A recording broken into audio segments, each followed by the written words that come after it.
The last time you walked into a dark room at night, or an old church, or a forest just after sunset, something happened to your voice that you probably never thought about. It dropped. You started whispering. Even if nobody was around, even if there was no reason to be quiet, even if you had every right to speak at a normal volume, you did it anyway. Every human on earth does this.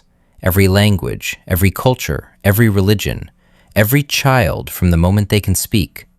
Nobody teaches it, nobody consciously decides to do it, and nobody really talks about it.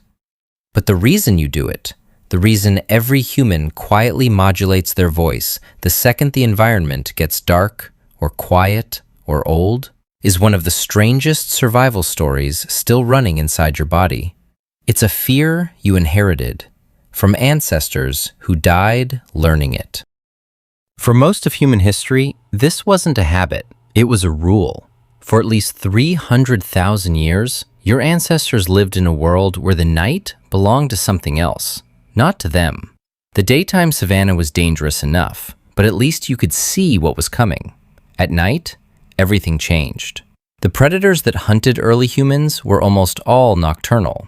Leopards, hyenas, lions on moonless nights, saber-toothed cats, ancient wolves, and most terrifyingly of all, according to anthropologists Robert Sussman and Donna Hart, we were prey, not predators, for most of our evolutionary history. Their research reframed what most people believed about early humans. We were not the apex hunters we imagine ourselves to be. We were small, slow, poorly clawed, poorly toothed primates who spent hundreds of thousands of years being hunted by animals with much better night vision than ours. And every one of those predators found their food the same way, by sound. A snapping twig, a cough, a sneeze, a cry, a single word spoken too loudly at the wrong time in the wrong place. Your ancestors who spoke at normal volume in the dark, who laughed loudly by their fires, who called out to family across the trees at night, were, on average, less likely to survive long enough to have children. The ones who instinctively hushed their voices when the sun went down passed that instinct on, for roughly 10,000 generations.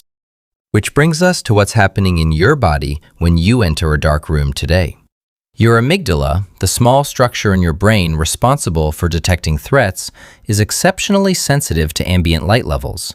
Multiple studies have shown that in low-light environments, the human amygdala goes into a state of heightened alertness.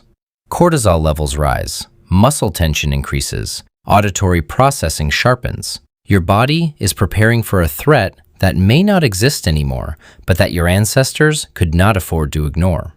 Once that threat detection system fires, your vocal system responds automatically. Volume drops, consonants soften, breathing becomes shallower and quieter.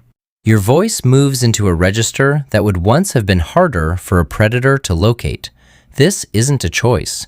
It's a millions of years old reflex your body is still running as if the year is 100,000 BC and something is watching you from the tree line.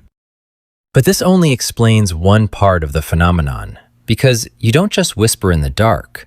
You whisper in cathedrals, you whisper in museums, you whisper in caves, you whisper in libraries, you whisper in ancient ruins, you whisper in your grandmother's house after she has died. None of these places are dark, none of them are dangerous, and yet all of them trigger the same response. Anthropologists studying ritual and sacred behavior across cultures have documented that humans whisper in specific types of spaces, regardless of cultural background. Spaces that carry certain acoustic and psychological features. High ceilings, reverberant walls, old stone, long silence, low activity, a sense that the space is watched, or that it watches you. The consistency of this response across every human culture ever studied suggests it is not something we learned, it is something we brought with us. Which points to the second layer of the whisper. In 2014, researchers at the Universidad Politécnica de Madrid studied the acoustic properties of Paleolithic cave art sites in northern Spain. They discovered something almost nobody expected. Ancient humans did not paint randomly in caves. They painted in the specific spots where the acoustics were the most resonant, where a whisper would echo, where the human voice would seem to travel forever. Our ancestors chose these places on purpose. They were performing rituals in the dark, in acoustic sweet spots, using their voices at low volumes to create something that must have felt profoundly meaningful to them. Which means the whisper isn't just a defensive reflex against predators. It's also a bridge, a specific vocal register our species has been using for tens of thousands of years to mark moments of intensity, sacredness, and reverence. When you whisper in a cathedral, you are doing something your ancestors were already doing in painted caves 20,000 years before the pyramids were built. Which brings us to the strangest part of this whole story.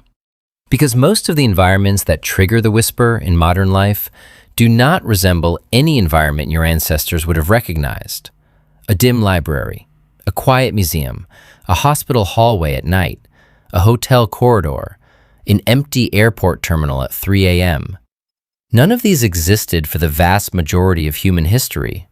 Your body is not responding to these specific places. It is responding to a set of underlying signals that these places happen to share with the dark forests and deep caves of your ancestors. Silence, enclosure, low light, a sense that something older than you is present.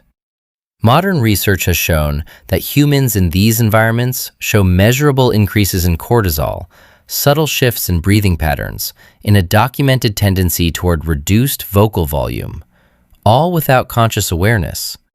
Your body doesn't know you are in a Marriott. It thinks you are in a cave, and it is treating you accordingly. There is one more layer to this that most people never notice. Whispering is not the only vocal shift that happens automatically. Anthropologists have documented that humans also raise their voices in specific environments. Open plains, mountaintops, wide beaches, the middle of large empty parking lots. The pattern is completely consistent across cultures. In open, sunlit, high-visibility environments, humans speak louder and more confidently.